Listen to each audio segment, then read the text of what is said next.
Okay, guys. So, Oh, happy birthday, Ruby! Hang on, is this Ruby's birthday, Ed? Yeah, it is. Oh, today? Yeah. Happy birthday! Where is she? She's outside with the kids, 6 feet apart. They came to visit her, and they're with her now. Well, Happy birthday! People know more than we do, as ever. But I didn't realise. Happy birthday, Ruby! she's 32. Moving on. Obviously. yes. Don't the kids have to stay 2 yards away from under a court order anyway? So they're probably used to it. So they're completely used to the situation as it is. Yeah. Well, I saw Ruby on Newsnight this week, and she's not looking about 36, to be honest. And turns out she's doing these sessions twice a day, Ed. She's doing these therapeutic sessions. Yeah, she's doing frazzle sessions twice a day, yeah. Okay, 2 o'clock. We're going to start. We are going to do a live commentary on confidence and paranoia. This was the final show before the remount, and in between the cancellation and the remount, we wrote Me Squared, making that the final show. So this was meant to end on a cliffhanger, and I have to say, I was talking to Ed about it earlier, he doesn't remember the original ending. Can you believe that? Producer, director. I mean, why would I? I didn't shoot it. Okay, but before we go into it, just tell us about that afterwards at the end, yeah? Yeah. Okay, this is just housekeeping. There may be cussing because Paul Jackson's here. Yeah. Check record. Check. Say hi to Gustav. Gustav. Hey, Gustav. Gustav is recovering from major surgery, and we sent him a message in the middle of the week, and we hope you're well on the way to recovery. He's in hospital, which is the worst place to be at the moment, with a major surgery recovery, and no one can visit him. So no pencils this week, guys. But good stuff. Yeah, hope you're well. Say hi to us if you're online. Okay, yeah. So I'm writing Confidence and Paranoia. There you go. We'll talk about all that during it. You know me, you know Paul Jackson, Godfather of Comedy, and Ed the Magnificent, which is what he tells me he's called by our producer director. Very happy with that. Local genius. Okay, and we have a very special guest star for this show. I'm going to take him off hold now. He's in a virtual group. Hang on, Ruby. Happy birthday! Happy birthday to you! Happy birthday! Oh, look, she's doing Michael Jackson. She's got the gardening gloves on. She's doing Michael Jackson. Ruby's mum is Michael Jackson. And I've been standing there since last night. Yes, was that not me? No, yes, it was. That's right. I remember now. Here for the next call. Okay, see you later. Okay, you're going to take him off hold because he's taking his time. This is him though. He's joining. It is Mr. Paranoia himself, Lee Corns. Mighty Lee Corns. Hey, Lee. Welcome, Captain. Hey, guys. Still standing. Lee, if you click on it, we didn't mention, if you click on your chat button at the bottom of your screen, yeah, you'll see all the chat coming up on the right of your screen. Ignore the rude words. Oh, right. Hey, Lee. Hey, Jay. Stab him, everyone. It's dickhead. I tell you what, I just saw that episode again, and am I right in thinking, Ed and Paul, is that the bit fell off accidentally at the end, or was it meant to?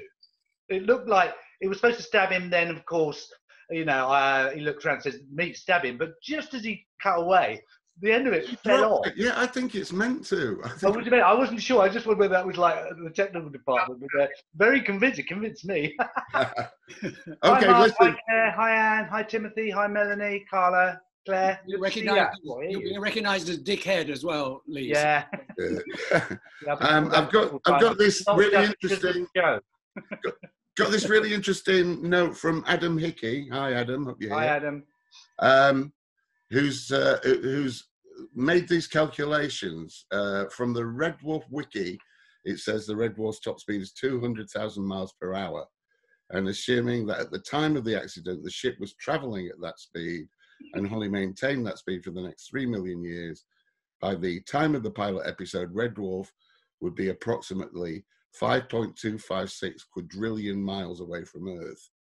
If measured in light years, that's about 894, and it's actually still in our Milky Way, which is kind of mind. I bet, Rob, you never thought of that calculation when you were writing it, did you? Well, no, because I think there's a crucial error. Yeah, I think so. Because I don't know where this top speed comes from, but if you have an object that's constantly accelerating and it has no resistance, it doesn't have a top speed except the speed at which it disintegrates. Or the speed of light or whatever. Yeah. So, Adam, your calculations, welcome though they are total crap. And well, he's opened up. And it was a comedy show. He's opened up a Rob. I think in defense, I always thought that was completely correct. That's certainly what I worked it out to be. you needed well, you took the job, wasn't it, Ed? You needed it for your split screen calculations. Exactly. My brain was right. Yeah. Then. Okay, so we're all lined up. We're lined up on the first frame of the video, with Norman. Just read before the brush comes into it. Okay. Oh, hang on. I'm on Norman at the beginning. Are we further than that? Yeah, we're further back than that. Get back there, man. Well, no, at the very beginning. We've travelled through the galaxy 3 million years. That's the very opening of the Confidence and Paranoia. Right, but there's the titles first with the spaceship. Oh my God! Okay. Yeah. Going back. We like to get the titles lined up. Yeah. Fair play. Actually, we usually talk about Howard's music over the titles, but there's some very interesting. He scored this series essentially, didn't he? Yes, he did. He did. You know, that man is a total genius. I've worked with him on a play at with Lou Stein up at the Watford Palace with Helen Lou Stein. Clang name drop. But anyway, he did the music. It was fantastic. And his series on music was just brilliant. Have you seen his Beatles, the Sgt. Pepper analysis? Oh. Bloody brilliant. He does an hour show on BBC 4. It must be on iPlayer, analysing Sgt. Pepper. It's brilliant. Yeah, and he's such a nice bloke as well. He's fabulous. Right, I'm going through to play. Are we ready to play?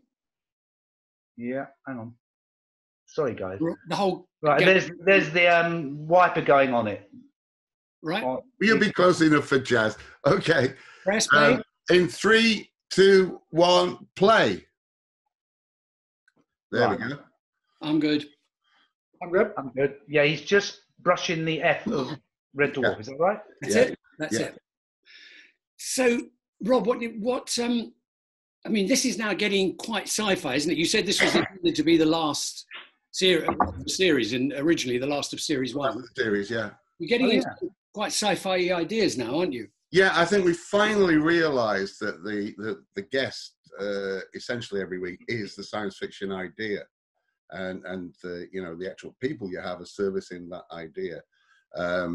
So this is external science fiction. I feel like we're in the swim a bit now with this show. We know what we're doing a bit. It takes you a while to write the crap out of any idea. Could I ask you, Rob? Yeah. I mean, a general question. It's always puzzled me because of the success of it. Obviously, you can invest more in, well, not exactly CGI, but more technical stuff. How did that influence the writing? Did it? I mean, it gave you more of a box of tricks, but did it affect the thrust of the writing, or made it easier, harder? I think by the time we were getting to Series 6, you always try and push the envelope, don't you? And yeah. Just the money was spent. We knew where to spend the money a bit, so it went on screen. Yeah, and I suppose here in the first series, we had no budget for outside shooting. All the money went on the model shots. The sequence, the bit that Craig's watching, is just stock footage.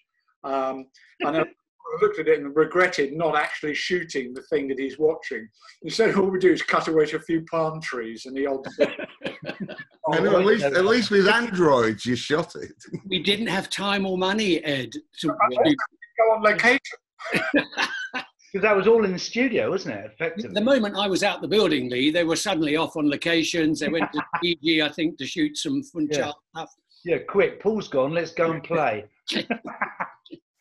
Although there's Yeah. some stuff in here that I was worried about, as we'll come to in a moment. Okay. Now, this whole business of the video, the thing we wanted to get over was Lister's really a romantic. He's kind of a romantic character, and on the one hand he's drinking beer milkshake, but he's got this sort of romance in his soul. God. As you I can do see, remember, can I just butt in with a story? And I do remember this. I remember, I'm sure it's Paul and I'm sure it's you, Ed, getting a little pissed off with him because you can see his shirt there with that massive crap on it. When in rehearsals, he spat it out and you said, don't do that. Maybe it's another series on the bunk, I can't remember. He said, do not do that, Craig. He did it. And of course, he changed his shirt and it was a bit of a annoyance, but it worked. It was funny. almost laugh, and we'll do anything for that. Chop our leg. Seem to remember that. Somebody spotted it's a Commodore 64 keyboard. Yeah. Yeah. Of course they use those in the 23rd century. Rob, where did the fundamental idea spring from of Confidence and Paranoia? And did you, eventually it was Craig Ferguson and Lee, did you... We've been toying around with an idea for years we called PMPT, which was the physical manifestation of psychological trauma. And we never really managed to do anything with it. And this is essentially that. That's what this is. It's we thought, what if your hallucinations become solid? And of course, at the heart of it is that we do have this duality. We do have this voice in our head. Yeah, Lee Corns saying you're shit. and this is honestly, I start writing in the morning as early as I can when I'm writing on my own. Yeah, because I like to do it before that voice wakes up and you're that's frozen you. Yeah. with your inability. This is a nice, the erasing the memory scene, which actually had echoes in Promised Land just last week. Oh, really? Well, it pays off, doesn't it? I was surprised it had the payoff later on. It was That's very funny. Yeah, it's nice great. idea, isn't it? You know, Are we there now? Is that where we are? Yeah, just come through. Yeah, you asked me to do what? Nice gag. And Norman's just so fantastically deadpan. He's just so absolutely spot on right for it, you know. Actually, I remember the casting when he and I were lined up, you know, to audition for the main parts, and he and I went off, and I remember it was a blazing hot day, and we're sitting in Waterloo looking out of the river and having a beer together because we're quite good friends through the circuit, and just, you know, cheering each other, saying, well, good luck, it doesn't matter what happens. And I remember you saying all straight away, Paul and Ed, whoever, you know, you may not get it, but you will get something in the show. So, you know, and we didn't have to audition for that. I didn't have to audition for Paranoia.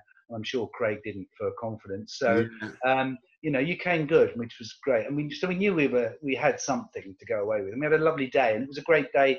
You know, that whole fun of auditioning for something, which of course at the time we had no idea would be so big. But no, that whole auditioning thing, and Ed will remember on Young Ones, we did the same thing. Ed, didn't we? We auditioned endlessly for Mike, you know, which is legendarily the character that wasn't written for a specific actor. Yeah, and I think almost all of the people who we saw in days and days of auditions ended up playing some role in Young Ones, because that was part of the thing. We were trying to bring in this whole new breed of actors and stand-up comics from the circuit and so on, because I had we were fundamentally quite a lucky herd, really. I mean, I consider myself very fortunate through the 80s, you know, knowing you guys and being hauled in to do all these different things. You know, it was. I mean, you know, looking back, how lucky were we? It was great, and I loved every job. People who were good stand-ups could act. You know, they could do characters, and you showed. I mean, you did Bottom, Young Ones, Red Dwarf, Saturday Live. I mean, you did. Yeah, sure. Yeah. I want to talk to you at the end, Lee, about one of my favourite days working with you, which was on a Saturday Live. Yeah. We pulled, but we'll do that at the end, yeah? Okay, this is the first mention of Yvonne Magruder. And we were talking, Molly Dade was talking last week about whether or not Rimmer was actually asexual. And I think that is the truth of him. Chris was here, so we couldn't really. It's not Chris who's asexual. It's Rimmer. And the character, it feels very asexual. I'd say when he suddenly did the thing last week with Kansky's Boom, it was very funny because it was so out of character. Yeah. Well, like that. I love this gag. And a lot of good gags in this don't go for nearly as much as you think. Oh, you bloody moaned about that last week. Honestly, writers, Lee, you know what it's like. It's See, because they're not into it. joke there, and they don't laugh. No, because somehow it didn't land right, Rob. I don't know. Which gag are we specifically talking about? Licking his ball, the animals licking their balls. Oh yeah. But the thing is, now it has an eternal life. They're going to be laughs. You know, it'll get it. It bloody And will. still moans. And still he moans. Now that people laugh at it and say, "Look, why didn't people I'm laugh?" not moaning. I'm just pointing out. I'm saying that's a funny. Order. Now, with that scene there, I mean, I don't know if we're all in exactly the same place, but when Craig jumps off the bunk, I remember removing the sound of his feet hitting the studio floor because I didn't think it sounded metallic, but I forgot to replace it with anything. So he pathetically lands on the floor and makes silently. It's a muffled thump. As listener dreams, as Rimmer dreams of Magruder. Now, this is one of my favourite cat scenes ever, to be honest with you. Well, it's just after this, but this is the build-up. Yeah, but Danny just comes. Genius. He just comes on. He does a one-man show, I think and then jazzes out. I think the thing with Danny, he got the cat thing from the very beginning. Yeah, he absolutely. interpreted everything he did as what would a cat do. He did it. He did it at the audition, Yes, he did it at the which audition. he turned up 20 minutes late for. Well, there's a surprise. Danny at this point was a dancer. He'd never done any acting at all before. But that would go exactly the same for Crichton, Rob Llewellyn. He got that, didn't he, straight off, you know. Yeah. Rob Llewellyn, they had it there and then. Yeah. Really on We it. knew him from the Joeys, obviously. He'd been around. Yeah, no, great actor, great. Where he didn't play it Canadian, but then we changed it. But he did try being an English butler to start with. Canadian seemed to work so much better. You were my friend, I'd steal your shoes. Time for a snack. he just, I love that spraying thing. Anyone who's a cat owner, that's a really funny. Yeah, this is my favourite cat scene. So the food. You have a cat, Rob, because this is so cat-like. Well, I got a cat when we got the series. I thought I'd better watch them. And so this is, I think, why he's so kittenish at this stage and gets a bit. You know. Are we on his feeding now? Yeah. Yeah. Merengue. I mean, that too slow chicken Marengo became a catchphrase. Yeah. Genius. Chasing. Yeah, I love the way he says he pretends to be like a cat. No, I'm going to like it. Yeah. This is enjoying silent comedy. We should be really, aren't we? Let's be honest. I don't know exactly the same part, but Danny completely surprised me in rehearsal with something coming up. Because we rehearsed all this, him doing the false exit. That's just great. It is. Rule 3. On the same page, exactly same page, but it also illustrates how gullible Lister is. He's just completely gullible, you know. Just an instant. He just believes the best of everybody, doesn't he? Yeah. He's a good guy, and so everybody else is really. We've had the question for a couple of weeks now, Rob, and you haven't answered it. Why did you not? What was your rule about no aliens? Why was that? Yeah, well, that was simply to make us tell different kinds of stories, and many of the time I seriously regretted that decision, but it did in the end. That's what it did. We didn't want it to be, Star Trek with laughs, and so it forced us to concentrate on the two of them, on the main characters. Oh. This is a kitchen sink drama in a sense. Yeah. It kind of stepped on us, really, in space. Yeah. Just stepped on it. Yeah. Or the odd couple. This is the best Scooter scene I've ever seen. Oh, apart from Stop It. Yeah. We're all very rude about the Scutters and Peter Ragg and everything, but they do actually work quite well here. Yeah. They're perfect for what they had to do. It's just very funny because it just portrays probably he made them and they're still crap. When he stabs him nearly in the eye, was that the mechanical scutter? That was a hand scutter. That was a hand scutter. We are all very rude about the scutters, but I was looking online when we were preparing these shows, and there's a quite long interview on Open Air with me and Chris and Craig after the second show had gone out, and the Scutters are in that performing brilliantly, running across the studio with messages, and Open Air was a daytime review show in those days, and they're actually working better than they ever did on the set for us. Right, they knew it. Good in rehearsals, yeah. But yeah, they were actually, you know, we figured that we needed them for Rimmer to pick things up and to have some kind of physical presence, but turned out it didn't really need that, and we're quite surprised with it. Well, because you cheated, really, in the end. Oh, don't talk to me about the hard light. That was meant to be one episode. when Rimmer became able to pick up things, you mean? Yeah, hard light, yeah. Mind you, Yes, the mutation diseases bit. I thought that was quite topical, strangely. It is, yeah. I mean, wow, that's chimed correctly, isn't it? Blimey. Yes. Yes. And I always loved older Chris's fun he had with that salute. It was just hilarious. Because it carried on, didn't he? He was doing it all the time. Oh, Of the double salute there. Give a salute for the NHS at the end of the show, Lee. So I love necrobics as well. I just thought that was a funny. Yeah, his face as well. Can I talk about fish? I'm going to talk about fish. So this here. So the fish there. Now I don't know if you can see a fish flapping around on the studio floor. Yeah, there. Yeah, trout, I believe. Yeah, it's trout. So when I was filming that, I thought I need to look a bit more of this, a bit more of that with Craig, and a bit more. And then so we're filming the trout flopping around on the floor, and in the end, Paul up the gallery said, "That's enough. Stop." I went, "Well, I just need a bit more of the shot of the trout." He went, "You've had enough. Stop." This trout. being the producer at this point, was vaguely worried about our responsibility towards no harming of animals. And I thought 10 seconds, Ed, was enough. And I think you'll see from the edit that you had enough. My understanding was that the trout was hit on the head and fed to cats. Later, I had no idea we were releasing it back to the wild. No, there were a load of dead trout for the big shot. And then there were 2 or 3 live ones for. So there was no ceiling on the sleeping quarters, and guys were just there with buckets of fish. Throwing dead fish in, and then there were a few live ones that I was quite keen to get back into the water, Ed. So you can imagine at the end of the day, the kid saying, "What did you do today, Dad?" And so, "Well, I was trout at Chris Barry." And Rob, tell us. So, is the exploding mayor of Warsaw? Is that a real thing?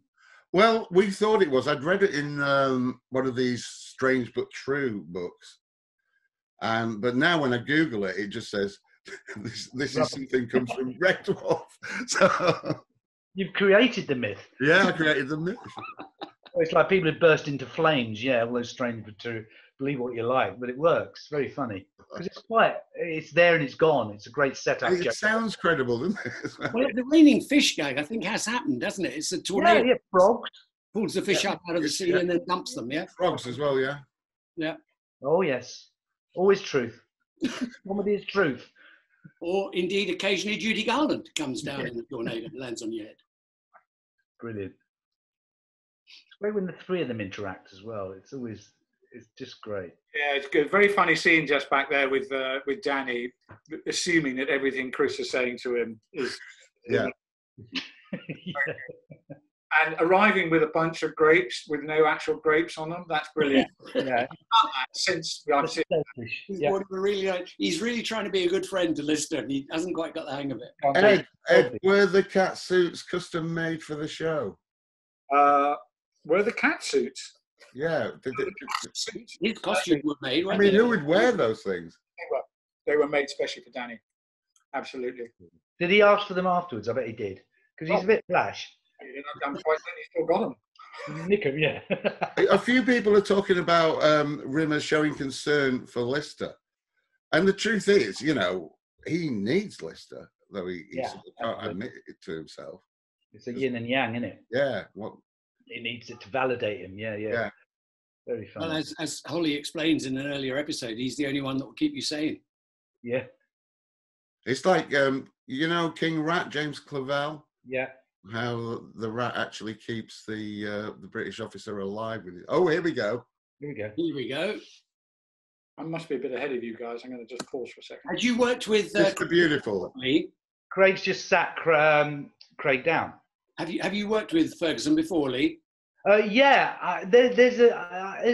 I'm embarrassed a bit about that, and it's out there because the clique of very quickly comedians could all be a bit bitchy in a way, right. And Craig got, I know it's dear old Jerry Sadowitz said that he's ripping him off, and he railed to me once about it, Jerry, and I was a good friend of Jerry's, and you know, I perhaps wasn't the kindest to Craig at the time, because we're all a bit snotty, we're all a bit, and I did say, look, Craig, you know, it's not what you do, but what was wrong with me, I had no evidence other than Jerry saying he's ripping my act off kind of thing, but there's a lot of that kind of was under the surface, but you know, he worked really hard, Craig, and he was desperate to please, and he was really good at that job. And look what he's gone on to do, man. I mean, what he's gone on to do, exactly, become a big. He had the last laugh on that one. And to be honest, Lee, I've always got the hugest amount of respect for people who get clean. You know, I mean, I think again, it's fairly well known that Craig did have a problem at one point. Yeah. And got himself straightened out and got clean and became a big success in Hollywood. And that is not easy. I take your hat off to people who. Oh, Kevin Lyle is saying confidence reminds me of Rodney Dangerfield. That's interesting because we were really into Rodney Dangerfield. Rodney Dangerfield was hilarious, and I can see similarity now. Yeah. I don't like what Emily's saying. Lee has the perfect level of disgust, and she's implying that that's natural, innate. Can I just say, Lee, I think you barely changed. I mean, look. Yes, I must say, apart from the beard, Lee, it's the same man there. Do you know what it is? I've got a light facing me. All right. A light. He's not stupid. He knows he's done his own lighting, you see. I've got me light, love. You see? And It's his own light. it took me 2 hours to get to this position. No.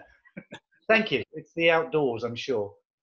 Now, when I was watching this earlier yesterday, I felt like, perhaps we missed a trick not having Rimmer get on with Paranoia, because they both hate the same person. You know, I thought they'd be more in common, and you could have had the two sort of love stories going, really. Yeah, there is evidence, because he enjoys me, you know, sneering at Craig. You know, he's standing there enjoying it, the kissing thing, and you know. But yeah, it could have been stretched a bit further. But no matter. Yeah. I think really we were seduced by the stab it scene. Yes. It took over, really. Upstaged by a machine. Yeah, Craig wrote the tune to that all on his own. Can you believe it? Oh,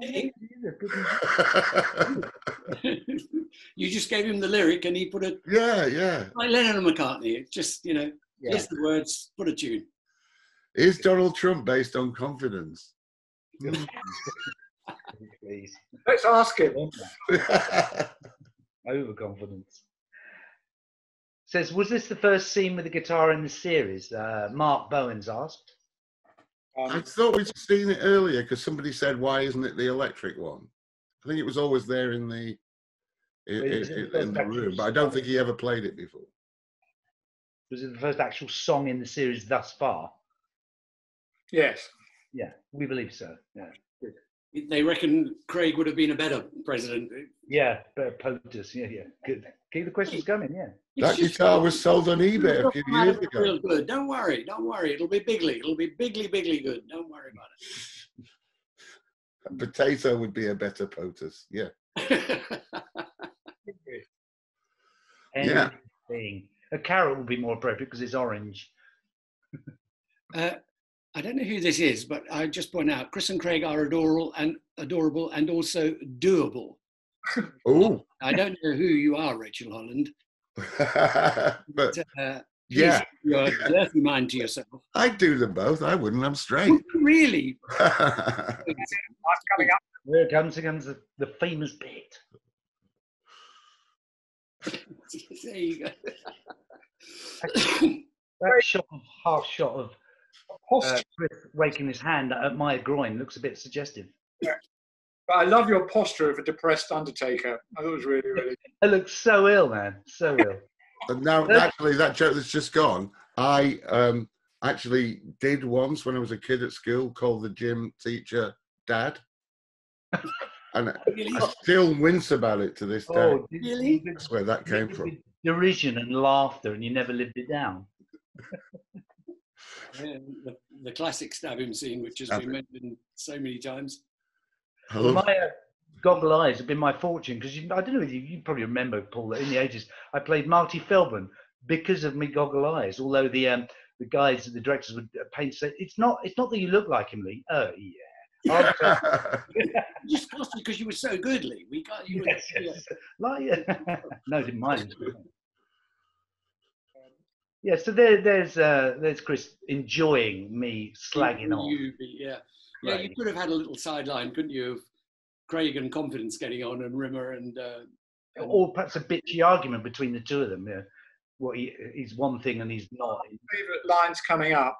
It refers to him being, or it might have been earlier. Sorry, about him being a charismatic young stud, and I've used that line several times to various people, including myself, to describe yourself, a charismatic young stud. Ed.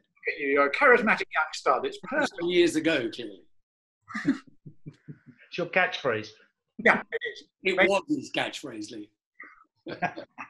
Outside. So we're going outside now. Ed, this was a bit of a problem for you, wasn't it? We're going outside. Yeah. So I'm probably a bit behind you, Paul, but I'm still in the solar panel discussion. But yeah, so what coming up is an exterior shot.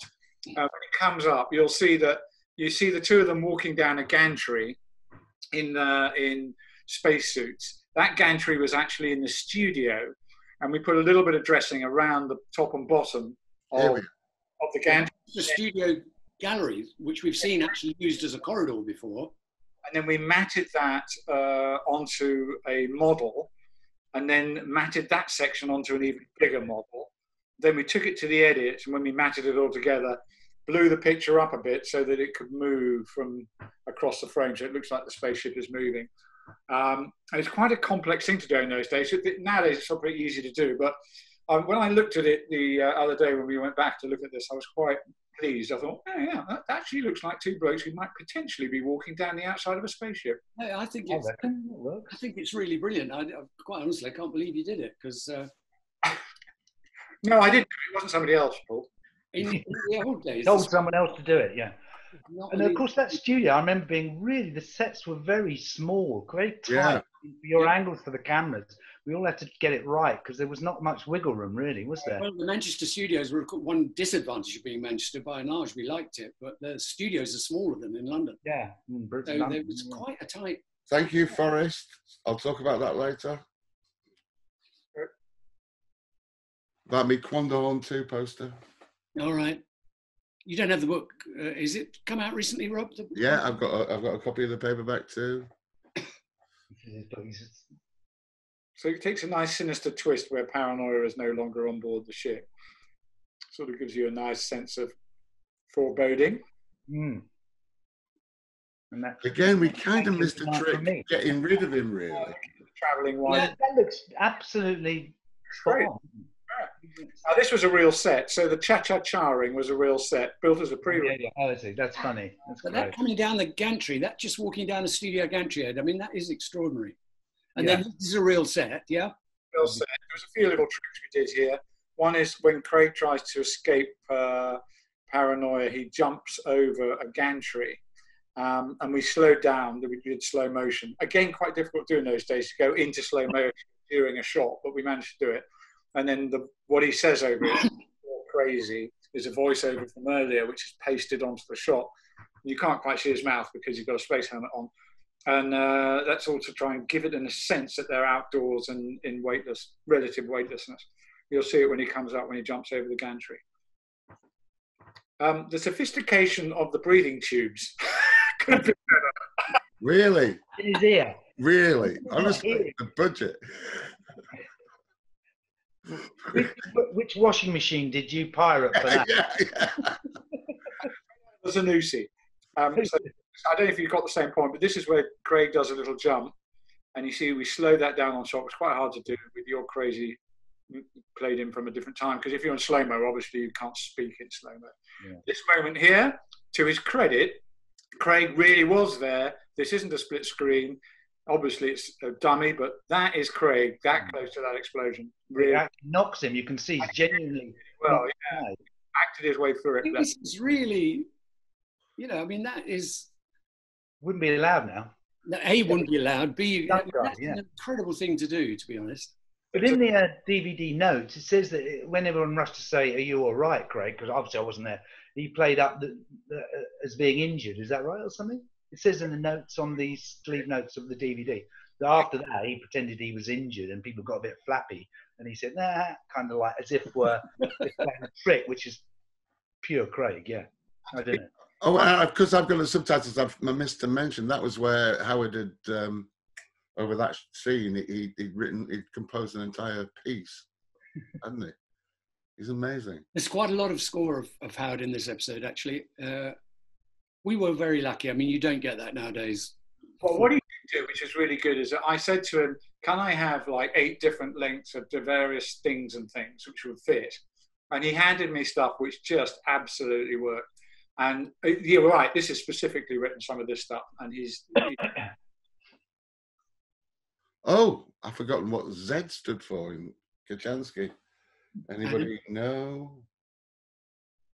You know?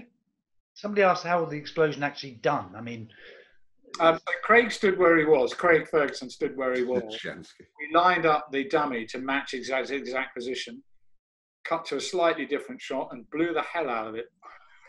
Just with explosive, just put inside the suit. Yeah? was that because the way he reacts? Was it a bit bigger than you thought? I mean, you know all about this, Paul and Ed, from the young ones, so the crazy things that went on in the studio. You know, when those boys get an explosion, it's always going to be bigger than you thought it was going to be. Well, the famous one where Rick actually very nearly... Well, there's one of the young ones where Rick, they double loaded. We went to supper. They loaded up the bomb in the kitchen on the stove and then went to supper. And then somebody came back and didn't know it had been loaded and put another charge in. Oh. So it went double. And Rick, we slowed it up in the edit because it was so ridiculous. Rick was... so big.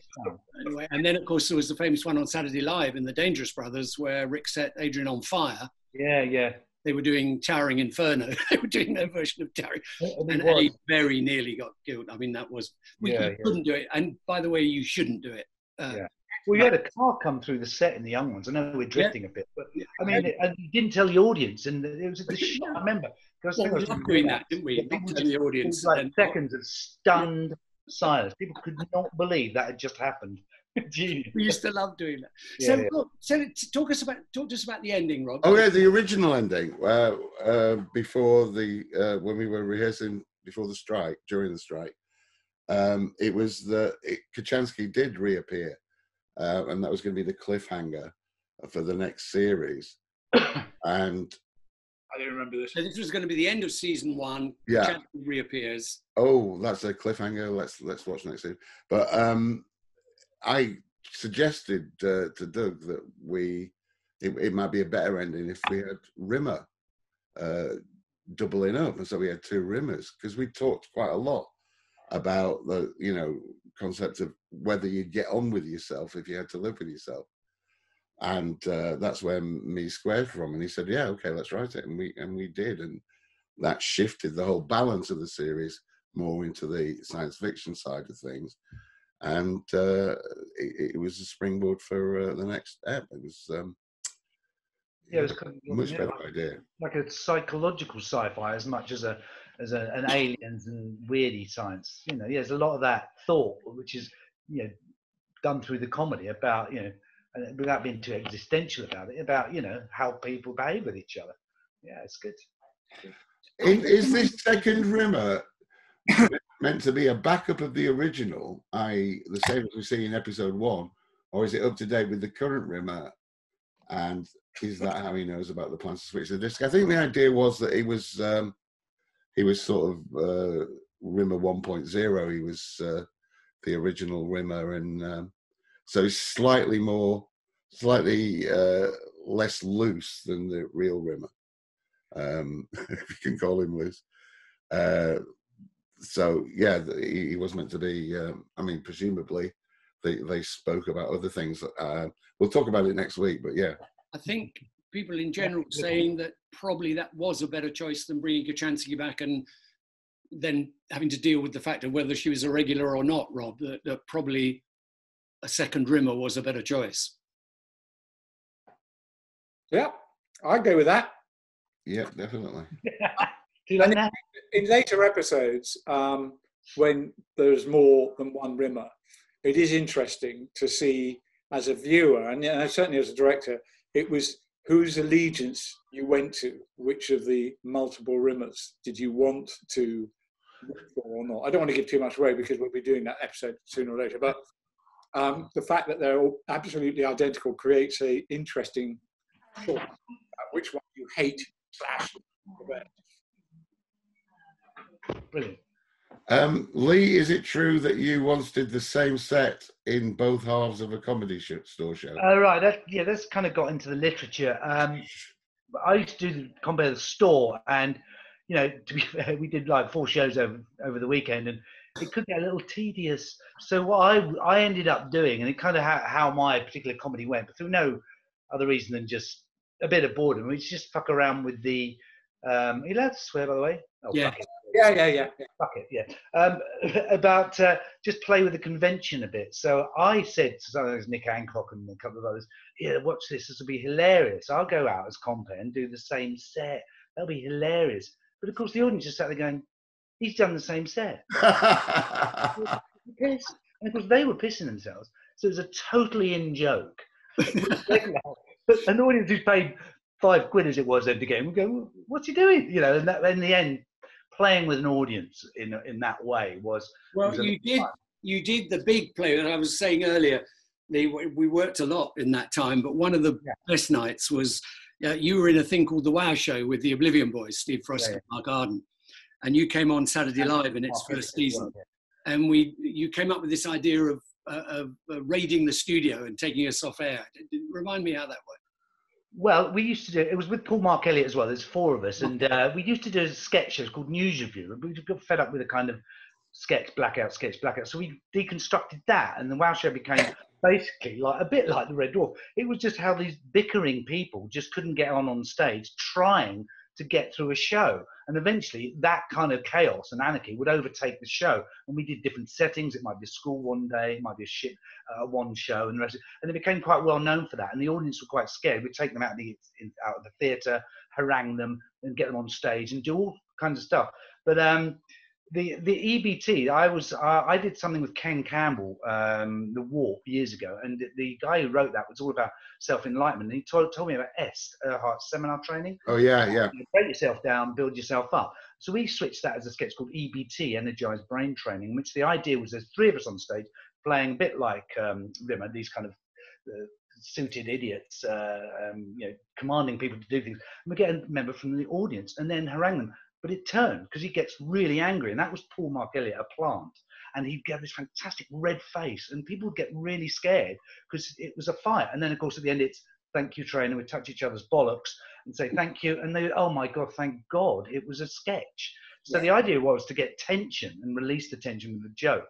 And honestly, when you've got an audience get a bit on their edge of their seats, it's easy to get the laugh. So we asked you, when you came to us and said, can we do a sketch? That was the only one we wanted to do. And you, to your credit and courage, both of you, and I said to you on the phone yesterday, I think you're the only broadcaster who would have gone with that idea to do it live on television, and the audience, and not the technical staff knew. So that when Paul came up on stage, the whole show went silent, and not only half a dozen people knew what was going on, and it caused quite a shock, I believe, because they thought there's going to be a fight live on air. Oh my God. Well, we took it off air, didn't we? Because it broke out into a fight, and then we cut to prayers. Saying, I'm sorry. It was a lovely night, Lee. It was a lovely night. A memorable night, one of the treasured moments, because, as I say, thank you for letting us do it, because it was one of our favourite little sketches. Because it was so. You were a pleasure to work with, all the 4 of you. All 4 of you. Yeah. I'd just like to say one thing, Lee. I went to go and see you at Comedy Store, and I just want to play credit. This is a guy who was hosting the show, but each time you came back on stage, something had happened to you. So it would start blood coming out of your nose, then you come back, and then you come back on, and your collar would be like this, and you had and as the show went on, each time he came on to introduce somebody else, he was not saying anything, up and smashed up. It was hilarious. Yeah, I'd have a fight backstage. People you were hosting, but No, I do deconstructing things like halfway through the act, stop and just say, where I park my car, Does anybody know? And then just say, no, I came on the train. I mean, just deconstructing stuff, which you know, a lot of comedians like, and I used to love, because I suppose it came through boredom and also that anarchy of joke, laugh, but and also lack of material. That was the blues technique, wasn't it? It's a laugh, isn't it? What? That funny noise in your Yeah, throat? they were brilliant. Yeah, That deconstruction thing. Yeah. Yeah, for sure. And Great I day. Thank you. Mark always played a really, really good straight man. I mean, he was. I was watching to see a chink in his performance. He was just so good. And their relationship is all about, as it's a cliche, the timing. You know, the timing of the act. Never off between those two. They were the kings of. Yeah. We've got James Hickey saying Lee Corn's comedy reminds me of a British Andy Kaufman.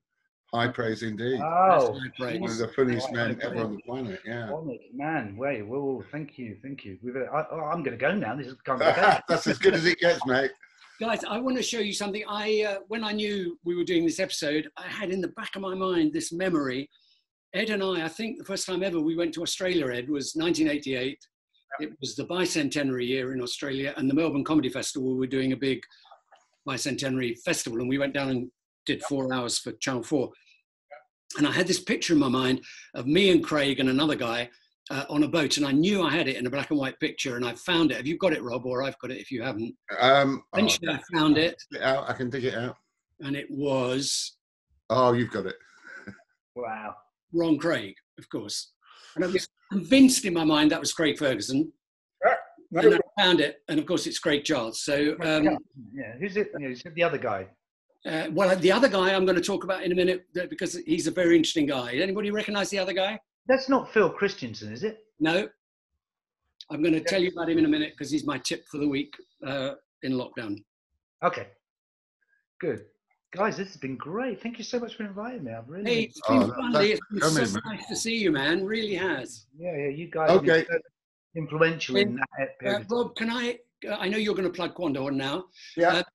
Can we mention our nascent plans for a couple of weeks? Well, we can say there's something very interesting. What we're going to... And we just, before we came on air, we asked Lee, would he be a part of it? And he's agreed very kindly.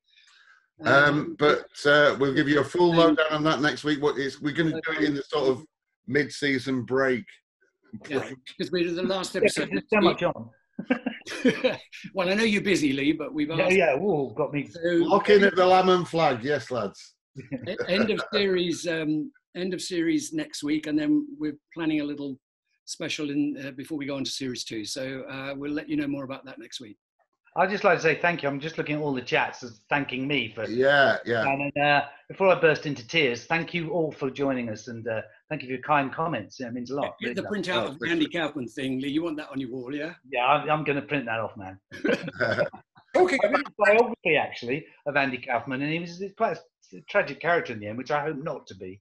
He was very, very... I was in no way... So funny in Taxi, and he did this weird thing, wasn't he, where he became a champion of wrestling women. Yeah, challenged people. Yeah, and I didn't know whether it was funny or not. But he did wrestle women and had some strange attitudes, and he hated Taxi in the end. It was a curse because he couldn't sit still. He was creative, but very, very provocative. It was too middle of the road for him doing something like that. Yes, he wasn't. What was the movie about his life story? Man in the Moon. Man in the Moon. Yeah. All right. And on the moon, yeah. Man on the Moon, yeah. On last week's messages that came through on the chat, my favourite, just so you know, was from Joe Sharples. It says, Rimmer has been socially distancing since 1988. Thank you, Joe. We'll have that. Should be. Great. Okay, I just wanted to, not discreetly, Quandahorn. Oh, it looks like it's in reverse. James Fleet. Oh, look. Yeah, no, we can see it. You can see it, right? It's coming on. We'll post it on the website, but it's coming on Wednesday, 6:30, Radio 4 from April the 29th. And you can't get this yet, but maybe we'll give one away. It's the paperback version of the Quandahorn book. Give one away next week, maybe. Good luck with that. Is that your recommendation for lockdown then, Rob? Is that this week's recommend? That's no. My recommendation is Lee Corn's book. Yours very sweet. Well, I've written a book. Nobody's ever done it before. I think it'll be a standalone sci-fi thing. It's about time travel. I believe it's unique. Nobody's done that before, Lee. Nobody's done it. I think I'm onto something there. And it's on the historic attempt. It's literally written but not published in any shape or form. But I'll get it out there at some point. Thank you for punting. Lee, can I just make the point that actually when you come on these shows to plug the product, it's quite a good idea if you've got the product ready to... I realise that now. Yeah. We'll ask you in a couple of weeks' time. Let us know when you... Oh, well, listen, first, we didn't do it at the beginning, so we're doing it now. Tips for survival. We're now nearly 4 weeks into our 3-week lockdown, and it's looking bad. And I want just to say something to people who are actually on their own, because that's a really tough sentence, being solitary if you're stuck in a house or a flat, worse, with no garden or anything, on your own. We need other people. We're not solitary creatures, and solitary confinement is in fact a cruel and unusual punishment. So our hearts go out to you. Be strong. And I this always helps me whenever I'm sort of alone for any period of time. Personality is how you are with other people, and character is how you are when nobody's watching. Yeah, good point. Yeah, that's my thought. Okay. Yeah, good stuff. And you're lovely in both versions, Rob.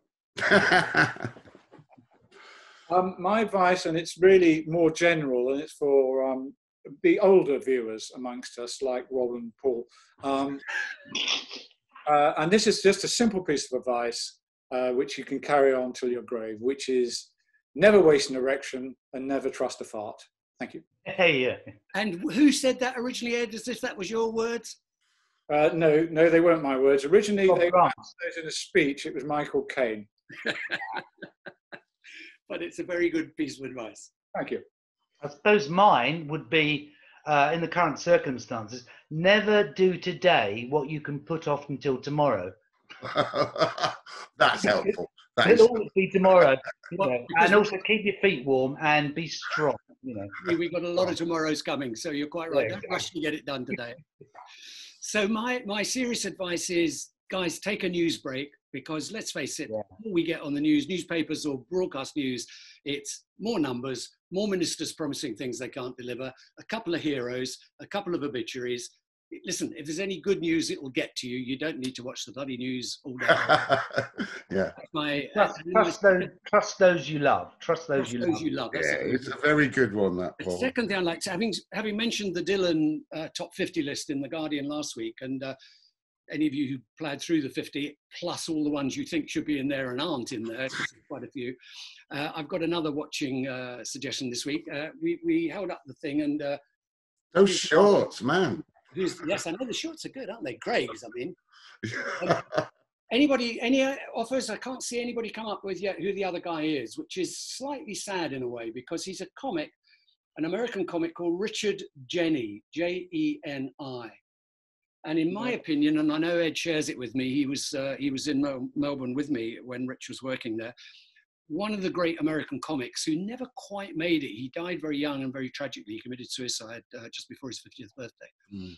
And if you like American, New York, wisecracking, bang, bang, bang comedy, some of it quite rude, I should warn you if you're of a sensitive disposition, but go on YouTube and have a look at him. He is a genius comedian. He's a very, very brilliant man. And I wish he'd lived longer and been better known. Richard Jeni, go and have a laugh. How did you meet him? He was, the first time I met him, Lee, was in Melbourne.